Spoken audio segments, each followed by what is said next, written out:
In the street, music comes free. The musicians get their money through being sponsored by drink manufacturers. The clubs charge a small entry fee, but again, the bands who play in them get most of their money through sponsorship, usually by beer companies who cultivate the competition between bands and help define their character.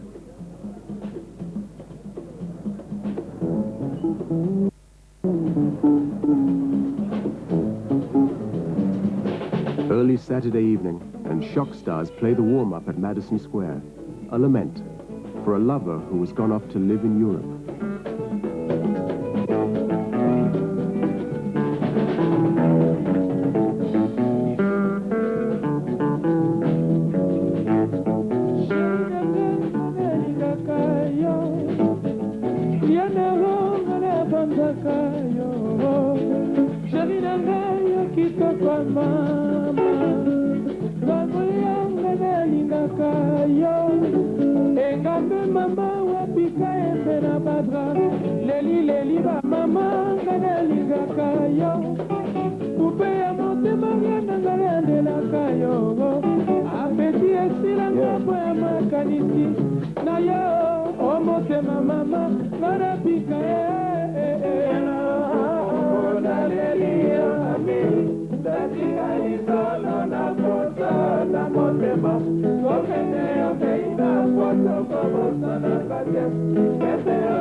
The Kimpwanza is home ground for Zaiko, who are sponsored by Zaiko Langa, but they're away in Europe, and their club has been taken over by the rival group Anti-Shock, sponsored by Castel.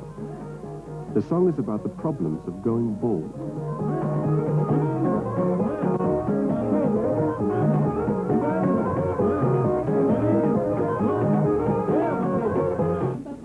On the outskirts of Matonge, close to the highway, Primus Beer have opened a new venue and invited Chala Mwana to top the bill for the Saturday evening show.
Each band has its faithful supporters, and the bands compete with each other to invent new dances, like the Kwasa Kwasa, first performed by this group with its giant and dwarf double act, Ompie Bakuba. Their leader is Pepe Kale.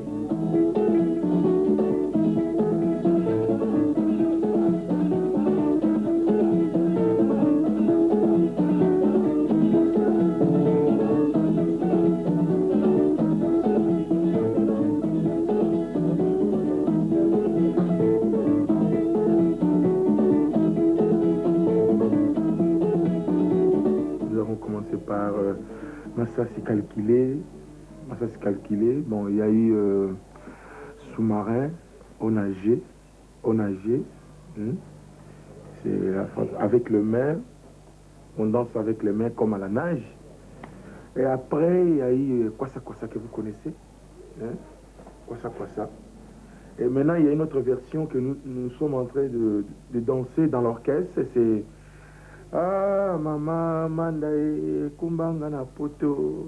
Ah, pepe kaleo kumbanga na poto. Ah, maman nini kumbanga na poto. Donc, c'est-à-dire, c'est à la manière d'un avion qui conduit quelqu'un en Europe.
Clubs in Matonge start up around 10 in the evening, but it's a slow start. It's usually 3 in the morning before things really get going, and then the music will continue till dawn.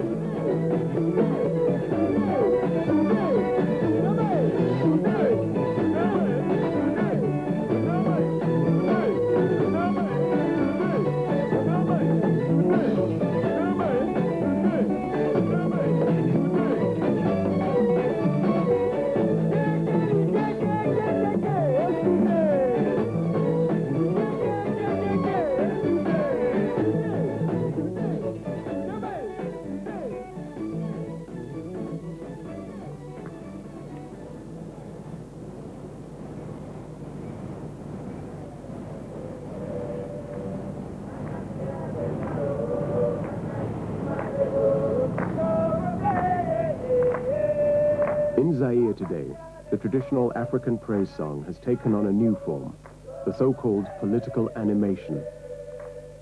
Early every Monday morning, every company in the country is obliged to parade its employees in the street to sing the praises of the president-founder, Mobutu Sese Seko. These are the staff of the Kinshasa Intercontinental Hotel.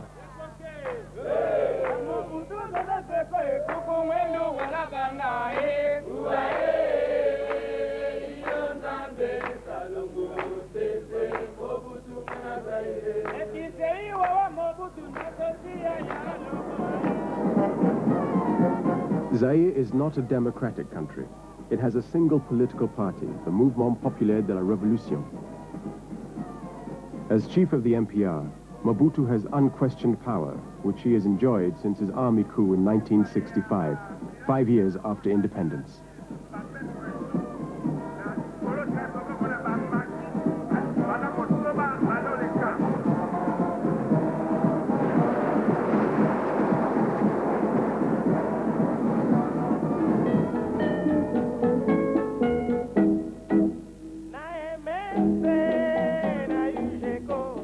When Zaire, or the Belgian Congo as it then was, achieved independence in 1960, the occasion was celebrated in Kinshasa, then called Leopoldville, with music by Joseph Kabasele, Le Grand Kali, one of the first great stars of African popular music.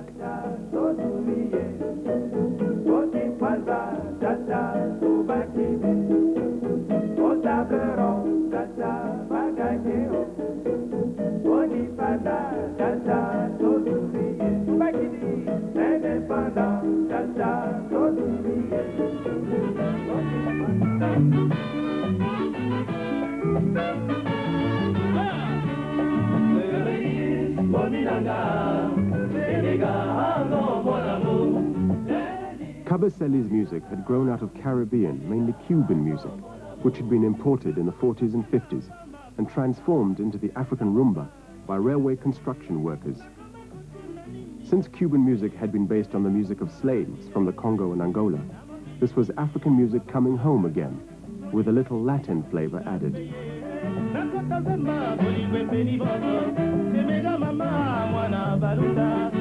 The euphoria which greeted independence was short-lived.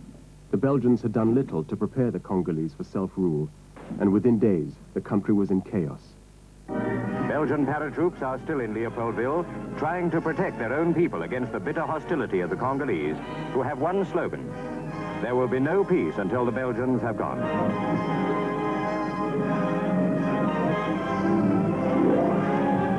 In such an atmosphere, Britain's General Alexander and his United Nations detachment have a difficult enough job. But everyone welcomes them and waits anxiously for more to arrive. The Belgian units are leaving as fast as the United Nations troops come in, taking with them memories they will not forget in a hurry of the fellow countrymen they came to protect, who are still streaming out of the Congo with little more than their lives.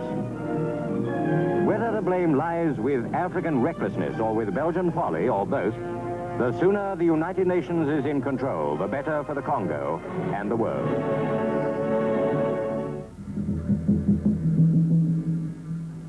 For 5 years, the civil war was to preoccupy the United Nations, line the pockets of foreign mercenaries, and result in the death of many thousands of innocent people, until General Mobutu put an end to the bloodshed by imposing his own military government. It is easy to criticize Mobutu for his dictatorial rule, but his achievement in forging unity among some 400 different tribes in a country the size of Europe was remarkable.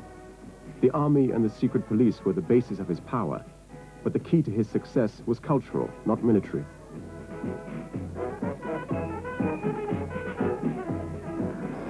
Inspired by events in China, Mobutu launched his own cultural revolution. On TV, he announced to an astonished audience that their country was now Zaire, not the Congo, the capital Kinshasa, not Leopoldville. They must change their Christian names for African ones, and as in the French Revolution, address each other as citoyen and citoyenne. The name he gave to his revolution was authenticity. What Mobutu told the people was that when the Belgians came, one of the things they did was breaking all our cultural background. Yeah, they convinced people that everything that we had before, it was just kind of bullshit. And Mobutu said, no guys, from today, you must know that what we had before was fantastic. Yes, it was fantastic. But we're not trying to go back to those things. We're going to try to learn them so that we can use them to survive in this system, in the modern system. C'est que beaucoup de gens ont confondu entre le retour et le recours. Que avant, quand le président fondateur avait proclamé l'authenticité, c'était le retour. Mais or, après, il a vu que c'était une horreur. On ne pouvait pas vraiment retourner à l'authenticité, vraiment quoi. Porter des raffias, avoir des maisons en argile, comment non, mais c'était le recours à l'authenticité. Et pour moi, et pour le peuple zaïrois, c'était très important parce qu'on avait une personnalité. Nous avons abandonné des noms d'emprunt, donc des prénoms catholiques. Moi, avant, je m'appelais Jules. Mais, après, c'était terminé, quoi. Franco, the country's most famous musician, quickly changed his name to Lokanga Lanju Pene Luambo Makiadi. Franco was the musician to benefit most from the early days of authenticity, and the patronage of a president whose aims Franco set out to explain to the people with his music. In his hands, the dance music of Zaire was to reach a peak of virtuosity and excitement. Franco didn't study music at all, but one day he just grabbed a guitar and he invented what we call in Zaire the seben. And the seben is really the starting point of what we call today soukous. You take a phrase and you repeat the phrase till it becomes like hypnotic, till you get dizzy.